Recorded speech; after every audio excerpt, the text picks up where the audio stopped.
안녕하세요. 축구팬 여러분, 김준석 해설위원 채널에 오신 것을 환영합니다. 토트넘이 중요한 경기에서 승리를 거뒀습니다. 맨체스터 유나이티드를 상대로 1대0 승리를 거두며 반등에 성공했는데요.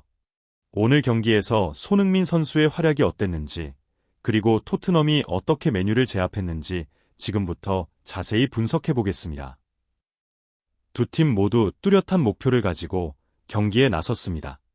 토트넘은 최근 부진을 끊고 반등이 필요했고, 맨체스터 유나이티드는 순위를 끌어올려야 하는 상황이었습니다. 경기 초반부터 맨유는 강한 전방 압박을 펼치며 적극적으로 공격에 나섰습니다. 호일룬과 가르나초가 연속 슈팅을 시도하며 토트넘의 골문을 위협했죠. 하지만 토트넘의 골키퍼 비카리오는 환상적인 선방을 선보이며 실점을 허용하지 않았습니다. 결국 경기의 균형을 깨트린 것은 토트넘이었습니다. 전반 13분, 손흥민의 발리 슈팅이 상대 수비 맞고 튀어나왔고, 이를 메디슨이 침착하게 마무리하며 팀의 소중한 선제골을 안겼습니다. 손흥민은 이 장면에서 정확한 위치 선정과 감각적인 움직임으로 기회를 창출하며 중요한 역할을 했습니다. 이후 경기 내내 치열한 공방전이 이어졌지만 토트넘은 강한 조직력과 집중력으로 맨유의 공격을 막아내며 1대0 승리를 지켜냈습니다. 이 승리로 토트넘은 귀중한 승점 3점을 추가하며 반등의 신호탄을 쏘아 올렸습니다. 손흥민은 이번 경기에서 토트넘의 4-2-3-1 포메이션에서 왼쪽 측면 공격수로 출전했습니다. 그는 단순한 윙어가 아니라 역습의 핵심적인 역할을 맡으며 동시에 팀의 공격 전개를 조율하는 중요한 역할을 수행했습니다. 경기 내내 손흥민은 지능적인 움직임으로 맨체스터 유나이티드의 수비를 흔들고 동료들에게 공간을 만들어주는 플레이를 펼쳤습니다. 통계 자료를 보면 손흥민이 얼마나 효율적으로 경기를 운영했는지를 알 수 있습니다. 위협적인 슈팅 3회, 결정적인 기회 창출 4회, 성공적인 드리블 돌파 2회, 패스 성공률 30분에 27, 90%. 특히 손흥민은 공이 없을 때도 활발한 움직임을 보이며 상대 수비의 균형을 무너뜨리는 역할을 했습니다. 이번 경기에서 가장 인상적인 장면 중 하나는 마티스 텔과의 호흡이었습니다. 전반 30분, 손흥민은 날카로운 패스로 텔에게 완벽한 찬스를 제공했지만 텔의 슈팅이 아쉽게도 맨유의 골키퍼 오나나에게 막혔습니다. 비록 득점으로 연결되지 않았지만 이 장면은 손흥민이 단순한 골잡이가 아니라 팀을 위한 플레이메이커로서도 뛰어난 능력을 가지고 있음을 보여주었습니다. 손흥민의 가장 큰 강점 중 하나는 빠른 판단력과 공간 창출 능력입니다. 그는 단순히 공을 받기만 하는 것이 아니라 끊임없이 움직이며 상대 수비를 혼란스럽게 만듭니다. 이날 경기에서도 손흥민은 여러 차례 중앙으로 침투하는 움직임을 가져가면서 하프 스페이스에서 플레이하는 모습을 보였습니다. 이는 맨유 수비진을 압박하고 토트넘의 다른 공격수들에게 더 많은 공간을 제공하는 데 기여했습니다. 특히 왼쪽 측면에서 볼을 잡은 후 중앙으로 이동하며 패스를 연결하는 장면이 여러 차례 연출되었습니다. 후반전에도 손흥민의 영향력은 계속됐습니다. 후반 60분경에는 하프라인 근처에서 빠른 드리블로 상대 수비수를 제치고 역습의 기회를 만들어냈으며 이는 토트넘이 공격을 지속하는 데 중요한 역할을 했습니다. 비록 이번 경기에서 득점하지는 못했지만 손흥민은 여전히 토트넘 공격의 핵심이었습니다. 그의 움직임은 상대 수비를 지속적으로 위협했고 결정적인 패스를 통해 동료들에게 좋은 기회를 제공했습니다. 손흥민은 단순한 골잡이가 아닌 토트넘의 전술적 중심으로서 역할을 수행했습니다.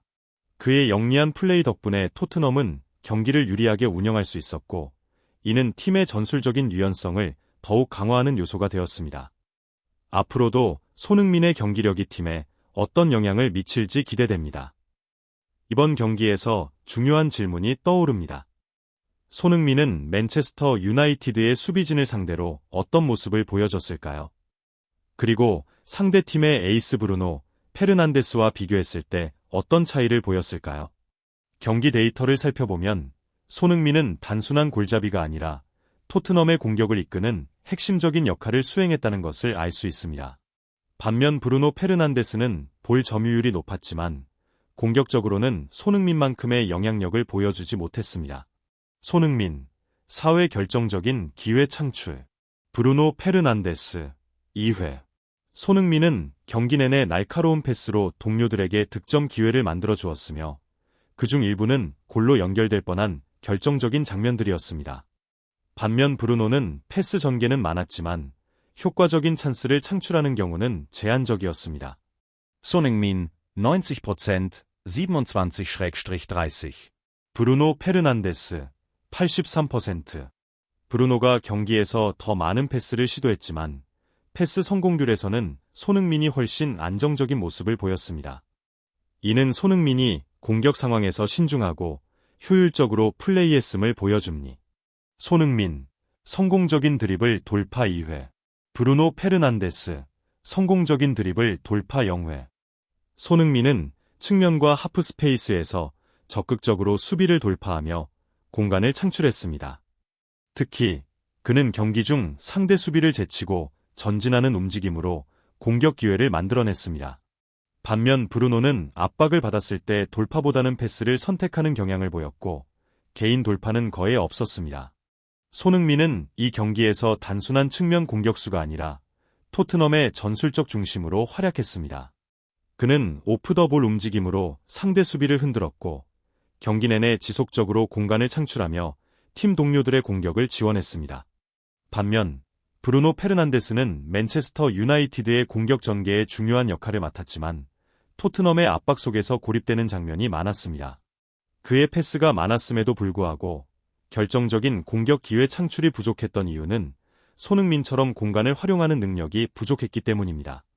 이번 경기에서 손흥민은 단순한 골잡이가 아니라 팀의 공격을 조율하는 핵심 플레이어로서 맹활약했습니다. 브루노 페르난데스와 비교했을 때 손흥민은 더 높은 패스 성공률, 더 많은 기회 창출, 그리고 더 효과적인 돌파를 보여주며 경기 전반에 걸쳐 더 영향력 있는 활약을 펼쳤습니다. 손흥민의 이러한 플레이 스타일은 토트넘이 경기 주도권을 유지하는 데 결정적인 역할을 했으며 앞으로도 그의 활약이 팀에 큰 영향을 미칠 것으로 기대됩니다. 이번 경기는 손흥민이 여전히 팀의 핵심 선수임을 증명한 순간이었습니다. 비록 득점을 기록하지는 못했지만 그는 경기 내내 공격을 조율하며 결정적인 기회를 만들어냈습니다. 단순한 골잡이가 아니라 팀의 중심이 되어 플레이를 이끄는 모습이 다시 한번 확인되었습니다. 또한 손흥민은 유연한 플레이 스타일을 통해 다양한 역할을 수행할 수 있음을 보여주었습니다. 측면뿐만 아니라 중앙에서도 활발히 움직이며 팀 동료들에게 공간을 만들어 주었고 공격 전개의 중요한 연결고리가 되었습니다. 이러한 역량은 앞으로도 토트넘에서 그의 입지를 더욱 강화할 것입니다. 앞으로 토트넘은 비교적 유리한 일정이 예정되어 있으며 손흥민이 계속해서 팀 공격의 중심 역할을 맡을 가능성이 큽니다. 현재의 좋은 경기력을 유지한다면 그는 토트넘이 상위권에서 경쟁하는데 핵심적인 역할을 할 것입니다.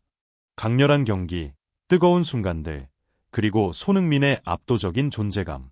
오늘 경기에서 손흥민은 단순한 공격수가 아니라 토트넘의 중심이자 리더로 활약했습니다. 비록 영국 언론으로부터 평점 6점을 받았지만 실제 경기에서 그의 영향력은 숫자로만 평가할 수 없습니다. 뛰어난 경기 운영, 영리한 움직임, 그리고 팀을 위한 헌신적인 플레이까지 그의 가치는 그 이상의 것이었습니다. 그렇다면 여러분의 생각은 어떠신가요? 손흥민은 더 높은 평가를 받아야 한다고 생각하시나요? 여러분의 의견을 댓글로 남겨주세요. 그리고 좋아요, 공유, 구독 잊지 마시고 앞으로도 흥미로운 축구 분석을 놓치지 마세요. 다음 영상에서 다시 만나요. 감사합니다.